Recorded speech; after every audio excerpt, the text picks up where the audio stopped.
ফিরে বাংলাদেশে প্রতীক আছে, প্রতীক বিসমিল্লাতে লা ইলাহা, গণতন্ত্রে, উন্নয়নে, পার্লামেন্টে, দেশ গঠনে, সারা বাংলায় খালেদা জিয়ার, তারেক জিয়ার, শহীদ জিয়ার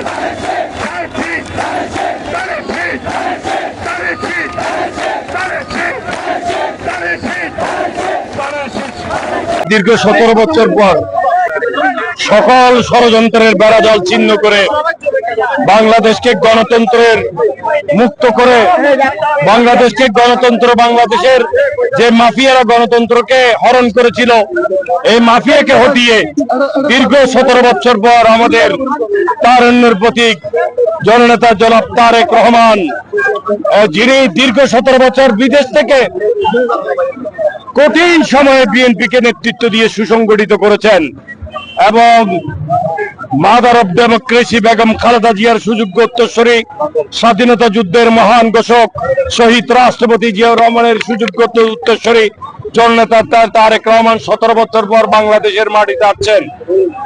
আমরা এই আগমন দিনকে স্মরণীয় করে রাখার জন্য এবং ওনার আগমনের এই বার্তা বাংলাদেশের মানুষের কাছে পৌঁছে দেওয়ার জন্য মূলত চট্টগ্রামের 9 আসন ভিত্তিক সকল জনসাধারণ, সকল অঙ্গ সংগঠন, সাধারণ মানুষকে নিয়ে আজকে স্বাগত মিছিল করেছি। আগামী আজকে থেকে আমাদের লোকজন সব দেখার পথে আমরা চলে যাব এবং ইনশাআল্লাহ তারেক রহমানের এই আগমনের 25 তারিখ বাংলাদেশের ইতিহাসে, এশিয়া মহাদেশের ইতিহাসে কোন রাজনৈতিক নেতার স্বদেশ প্রত্যাবর্তন দিবস, এটা ইতিহাসে একটি স্বর্ণাক্ষরে লেখা হবে এবং নতুন ইতিহাস দেখবেন। লক্ষ জনতা চট্টগ্রাম থেকে গিয়ে সেদিন সারা ঢাকা শহর মিছিলের নগরীতে, সমাবেশের নগরীতে পরিণত হবে।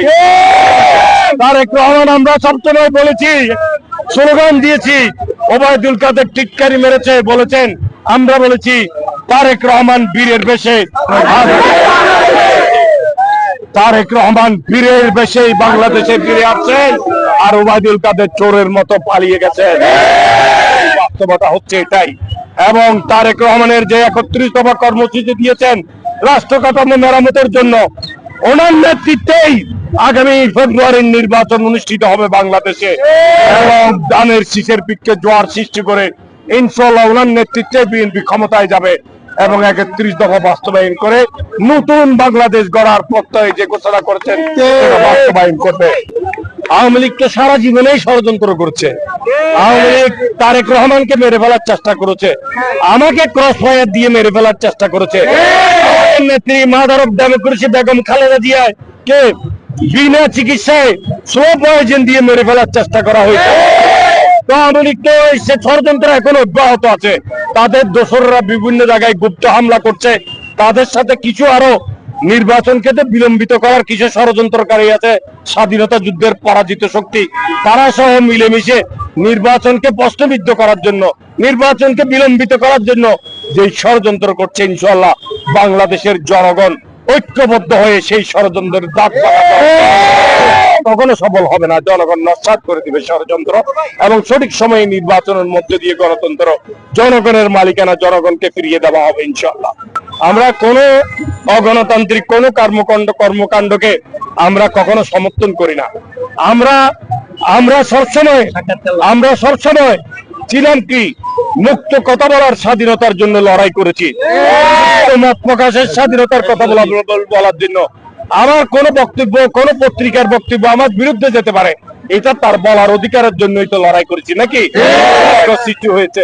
সেখানে কারো বক্তব্য আমার বিপক্ষে যেতে পারে, কিন্তু তার অর্থ এই নয় যে তার মুখ চেপে ধরবো আওয়ামী লীগের মতো, সেটা আমরা সমর্থন করি না। এগুলো চিহ্নিত কাজ, কোন পত্রিকা অফিস জ্বালিয়ে দেওয়া, সেটা আমরা কখনো সমর্থন করি না, ভবিষ্যতেও করবো না ইনশাআল্লাহ।